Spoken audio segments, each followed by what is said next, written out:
It wasn't like I was trying to make him my husband, my man, or anything like that. We were friends. And in that, he told me that he had after I found out he had a girlfriend, and I took her. You and Mr. Atwater dated for a little while. Then he went to jail.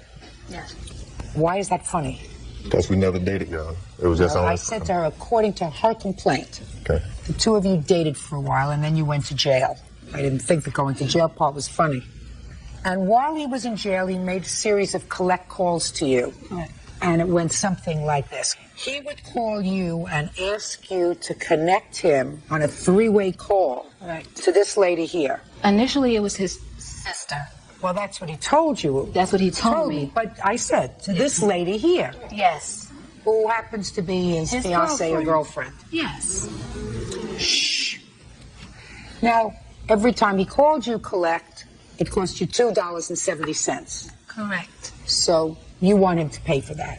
Correct. And then after you found out that he had this girlfriend, somehow you became friendly enough with her so that she asked you to drive her up to jail to pay his bail. Correct. And not only did you do that once, you did it twice. Correct. And now, Miss Austin, you're bothering me because you want the money back for the collect calls that you accepted and your gas and time when you took her to jail. That he said he was going to pay for. Let's go back. You met him when? He introduced himself by leaving this note on my car. Okay. Where did he see you? He works in my complex. Okay. So it worked. I didn't have to see that. He left a note on your car. Yes. You got to know him. According to him, you were friends. According to you, you dated for a little while. What I want to get to is, because I have other things to do today, and this is particularly fascinating to me. When women do stupid things, I get frustrated. At first, he told you, when he went to jail, by the way, what did you go to jail for? child support order. Drug abuse and hitting her. Was it a civil commitment or a criminal commitment? It was civil. Civil. You hit her, and that's Shut up, shut up! He told you when he called you from jail that the person he wanted you to connect him to was his sister. How many such phone calls did you accept under the assumption that you were connecting him to his sister? One. And after that, you heard that it was his girlfriend. No, I didn't know it was his girlfriend until she called me back trying to figure out who was three-waying the calls for him. And how many calls had you accepted up until that time? 2 or 3. And how many did you accept after you knew that she was the girlfriend? It says here 35. So, now we know that he's lied to you. Yes. And he's in jail. Yes. Why would you believe that he's going to pay you for these calls when he's lied to you about who the person is? He's not from that area. Me just moving from Los Angeles to Georgia, I was trying to put myself in his position, needing a friend. So I was trying to look out for him. It wasn't like I was trying to make him my husband, my man, or anything like that. We were friends. And in that, he told me that he had, after I found out he had a girlfriend, and I took her, I felt sorry for her that she was with him. And you know who the only person I feel sorry for right now?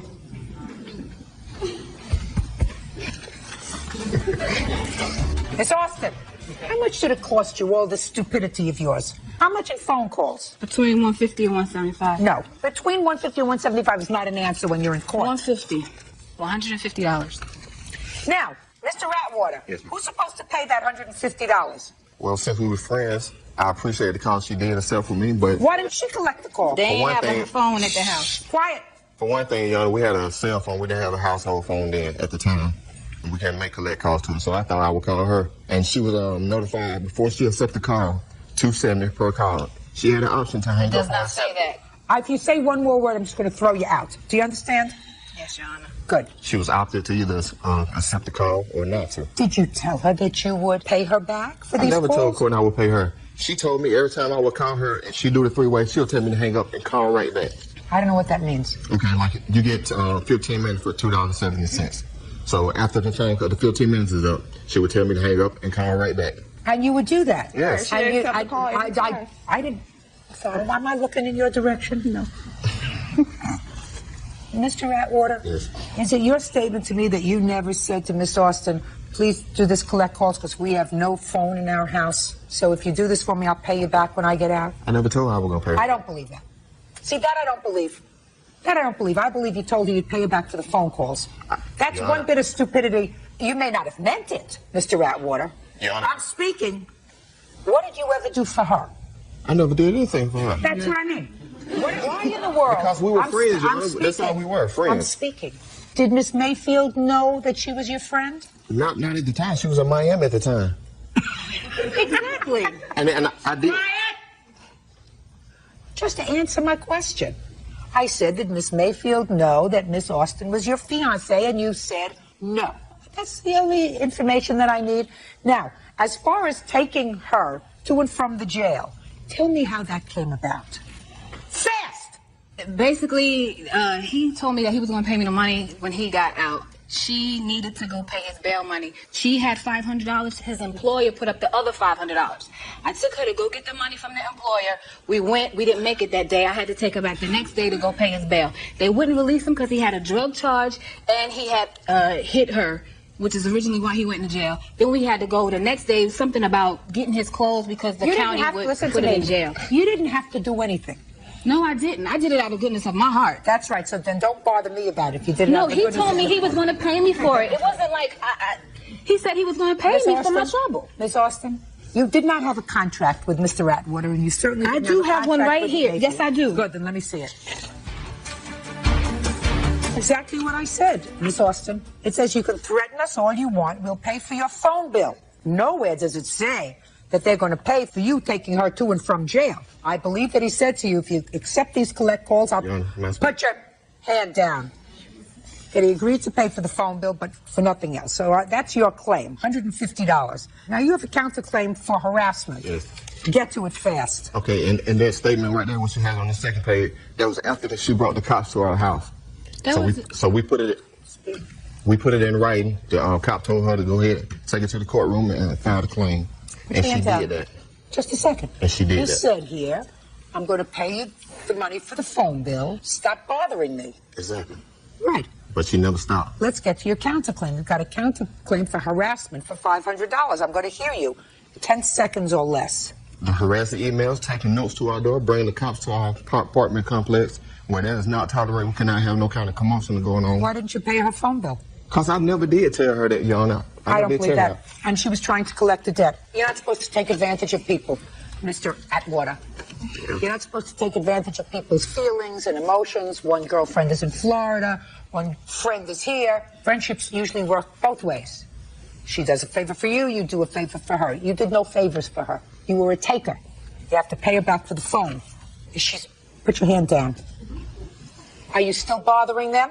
No. Good. Judgment for the plaintiff in the amount of $150. Your counterclaim's dismissed. Thank you. Parties are excused, Miss. That's all. She did it out of spite. That's all it was. That's out of spite. She thought we had something going on when it was just a basic friendship. No, definitely not. He's not my type. After I told her that we were going to get engaged or whatever, she had stopped all the calls and started harassing us. One of those trips where I went to go pick up the money, I drove myself. She didn't drive herself. I drove her twice. The second time she did take me, but I also paid for. All right, hold on, because this situation is already looking complicated.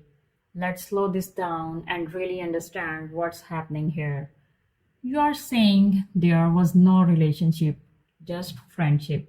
But at the same time, you are accepting collect calls from jail, setting up three-way conversation, speaking regularly with his sister, who later turned out to be his girlfriend, and even driving that same woman to the jail, not once, but twice, just to his bail could be paid. At some points, the label just friends stop matching the reality of the actions. And that's exactly where the judge stepped in and cuts straight through the confession. The moment she starts asking specific questions, how many calls were made, how much each one cost, and when the truth about the girlfriend was discovered, you can literally feel the narrative start to crumble. Because someone realized they are being lied to. Every decisions after that become intentional. 35 calls, not 5, not 10, 35. That's no longer uncertainty. That's choosing to overlook warming sign. The judge voice is what most people watching are already thinking. Why continue trusting someone who has already proven they can lie from behind the bar? Still, she acknowledges an important point. Regardless of poor judgment, manipulation did happen. This man had one woman emotionally supporting him, another financially helping him, and he afforded nothing in return.